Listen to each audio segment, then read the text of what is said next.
Olá pessoal, nessa aula a gente vai analisar o teorema da energia cinética, o teorema da energia potencial e o sistema não conservativo de energia mecânica. Então, vamos analisar essa situação aqui do carro. Tá? Observa que ele, em determinado ponto, começa a acelerar, aumentar a velocidade. Obviamente, eu estou adicionando energia cinética. Então, e é óbvio que esse aumento de velocidade é resultado do que seria uma força resultante.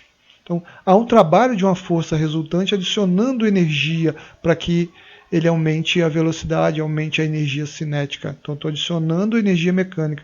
Também a gente pode retirar a energia mecânica, igual aqui, por exemplo, olha, o carro ele tinha uma determinada velocidade e ele veio e parou.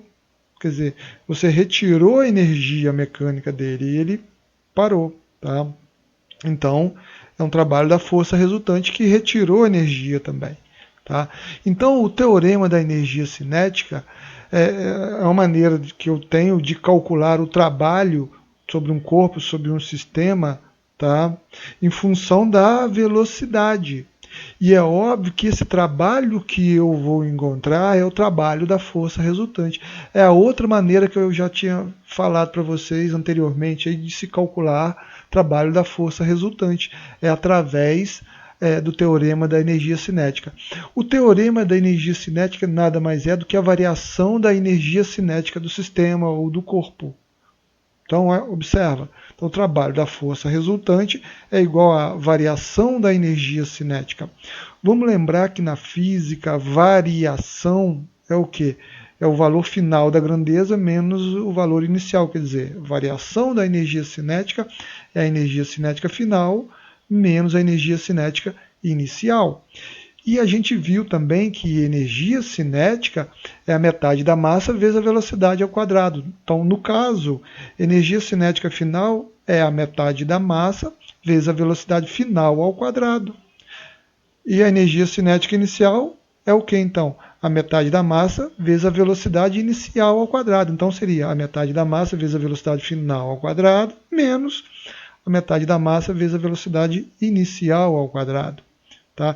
E aí eu tenho então o trabalho da força resultante. Vamos a um exemplo aqui. Ó. Qual o trabalho realizado por diversas forças que agem sobre um corpo de massa 40 kg, cuja velocidade variou de 30 metros por segundo para 50 metros por segundo? Observa que o enunciado diz diversas forças, então eu estou falando de força resultante. Só que eu não preciso saber qual é a força resultante, desde que eu saiba qual é a massa do corpo, qual era a velocidade que ele tinha no início da realização do trabalho e qual é a velocidade que ele passou a ter no final da realização do trabalho, eu tenho como calcular esse trabalho. Então observa, a massa 40 kg, ele tinha uma velocidade de 30 no início da realização do trabalho, né? Ao final da realização do trabalho, 50 metros por segundo. Então qual é o trabalho da força resultante? Então, teorema da energia cinética. Trabalho da força resultante, energia cinética final, menos a energia cinética inicial. Né? Ó, a final menos a inicial. Certo? Vamos substituir. A metade da massa, a massa é 40, velocidade final é 50, então vai ser 50 ao quadrado. Menos a metade da massa, novamente a mesma massa, o mesmo corpo, é óbvio, né? Só que a velocidade inicial é menos, né? É o quê? 30 ao quadrado. Tá?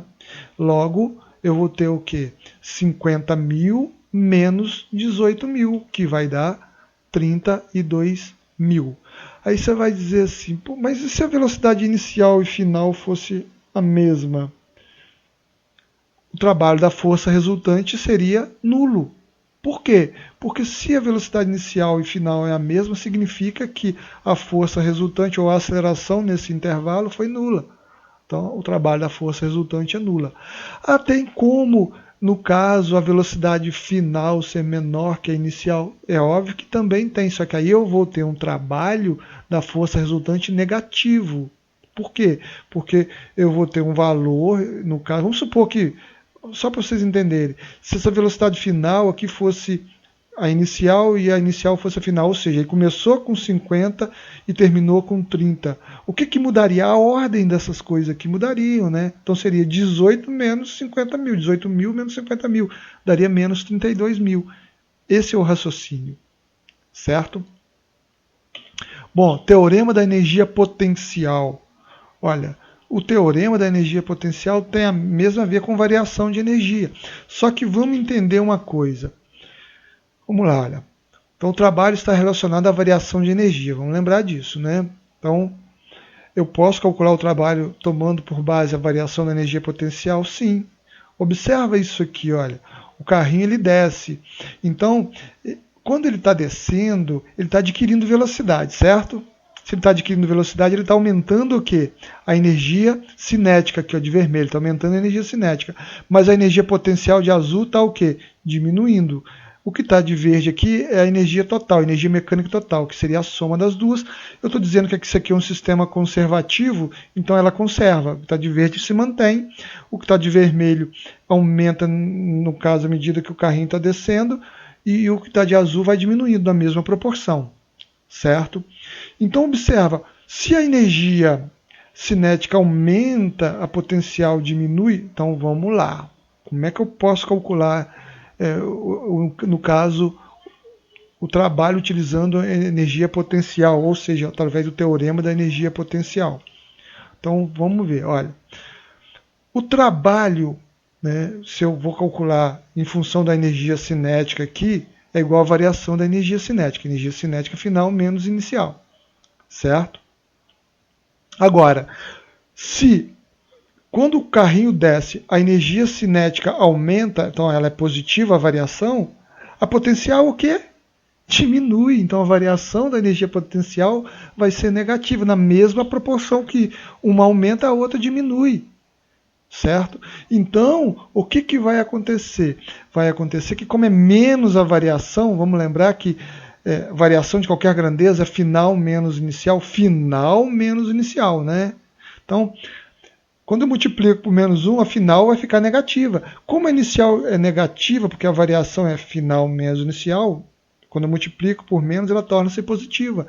Então, para o teorema da energia potencial, tem-se que eu tenho energia potencial inicial menos final. Certo? Vamos um exemplo. Um bloco de massa 2 kg é tirado do solo e colocado a uma altura de 5 metros. Determine o trabalho da força-peso. Eu posso calcular esse trabalho utilizando o teorema da energia potencial. Ou simplesmente o trabalho da força-peso, como a gente já viu anteriormente. Se vocês fizerem das duas maneiras, vai dar a mesma coisa. Olha, eu tenho a massa do objeto. Eu tenho que, se ele foi tirado do solo, a altura inicial dele é 0, ele atingiu uma altura de 5 metros, a altura final dele é 5 metros.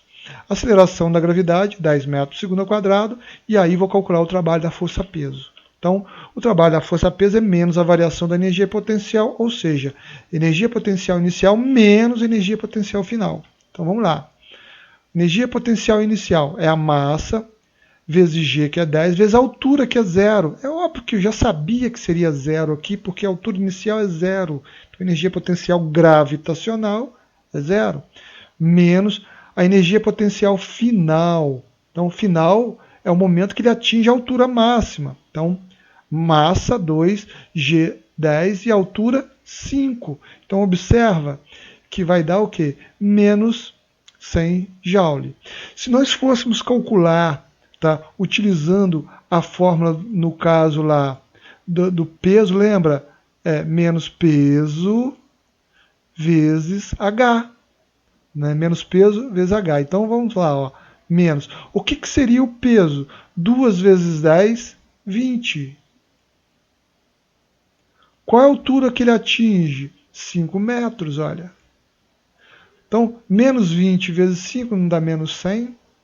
Então, observa que eu poderia calcular o trabalho da força-peso da maneira que a gente já vinha fazendo anteriormente. Mas é importante esse teorema da energia potencial, que é uma maneira a mais que você pode analisar. Inclusive, ele pode ser utilizado para trabalho de força elástica também é o mesmo raciocínio, só que ao invés de energia potencial gravitacional, a gente vai utilizar a energia potencial elástica. Lembra que é a metade kx ao quadrado, tá? Não mgh, que aqui no caso a energia potencial é mgh, não é isso?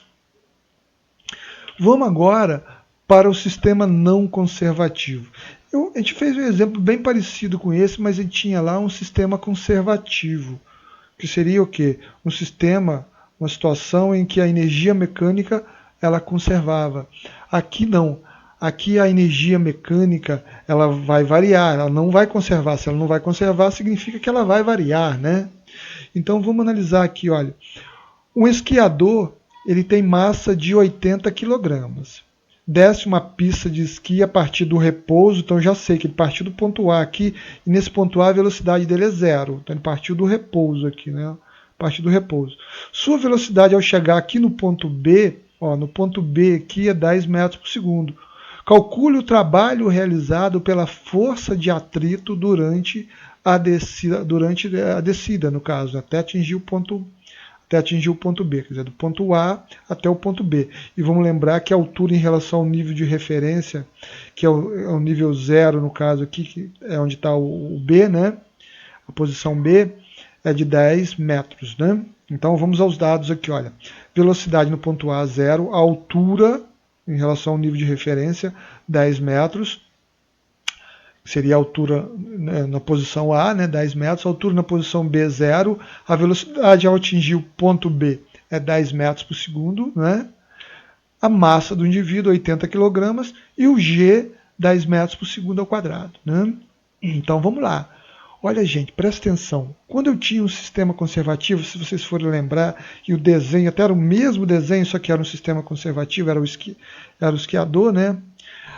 Observa que lá a gente dizia que o sistema conservava e desprezava qualquer tipo de atrito. Então o raciocínio lá era o quê? A energia mecânica, quando o sistema era conservativo, né?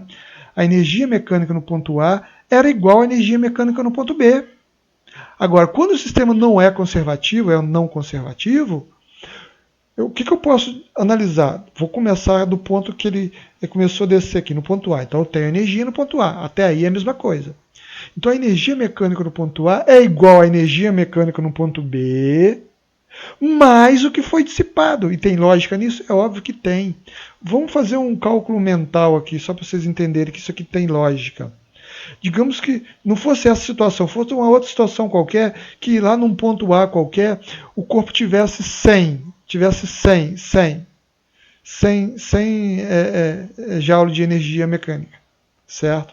Atingiu o ponto B com a energia de 80. É óbvio que 100 não é igual a 80, mas se eu somar aqui o quanto que foi dissipado, e quanto que foi dissipado, quanto que foi transformado em outra energia, não foi 20? Não vai dar justamente uma igualdade aqui? Então, esse que é o raciocínio, tá, gente? Esse aqui é o raciocínio. Então, o que a gente tem que fazer quando eu tenho um sistema que é um sistema não conservativo? Né?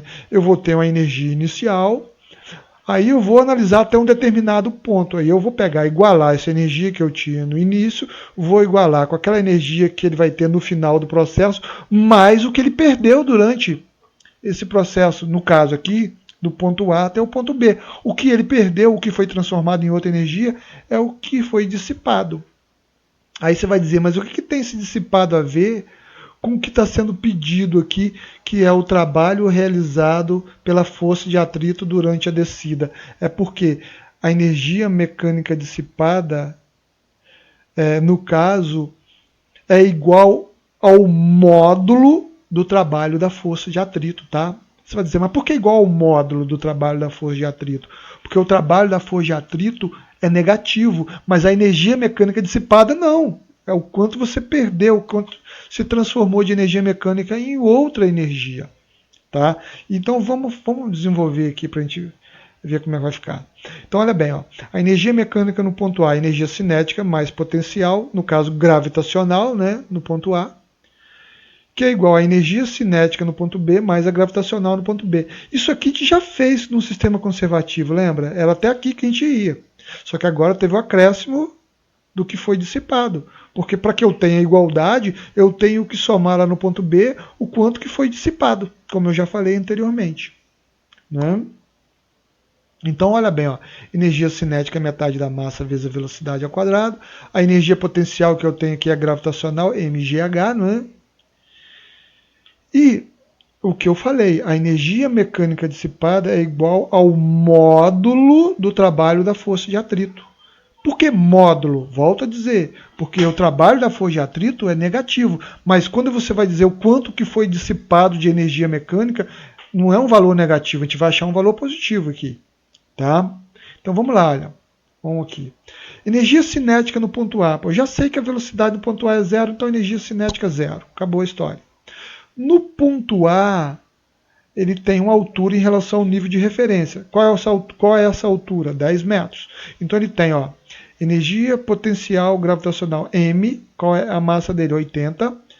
Qual é o valor de G? G é 10. E qual é o valor da altura?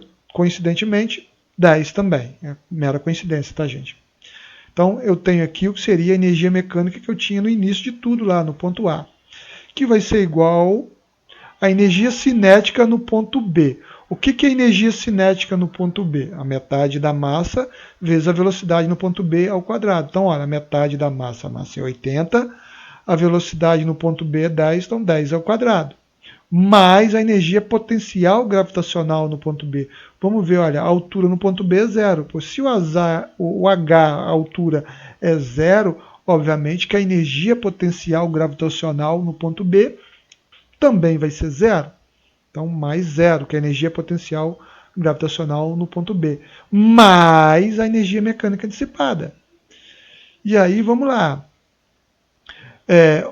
Eu tenho aqui o seguinte, olha, eu peguei, inverti, né? O que está do lado direito da igualdade, eu passei para o lado esquerdo, e o que está do lado esquerdo para o lado direito. Por isso que não inverteu sinal nenhum aqui. Então foi assim, ó. A metade de 80, 40 vezes 100 vai dar o quê? 4.000. Mais a energia mecânica dissipada. Porque esse zero aqui você descarta. Então eu passo tudo isso para o lado esquerdo da igualdade. 80 vezes 10, 800. 800 vezes 10, 8.000. Então passou para o lado direito da igualdade. Então inverteu tudo, então precisa mudar sinal. Agora, o que eu vou fazer? Eu vou passar esse 4.000 para o lado direito, mas aí vai passar negativo, né? Então a energia mecânica dissipada vai ser 8.000 menos 4.000, ou seja, 4.000 joule. Mas o enunciado pediu não o quanto de energia foi dissipada, ou seja, o quanto de energia mecânica foi convertido em outro tipo de energia. Que se fosse pedido isso, a resposta era 4.000. Essa seria a resposta.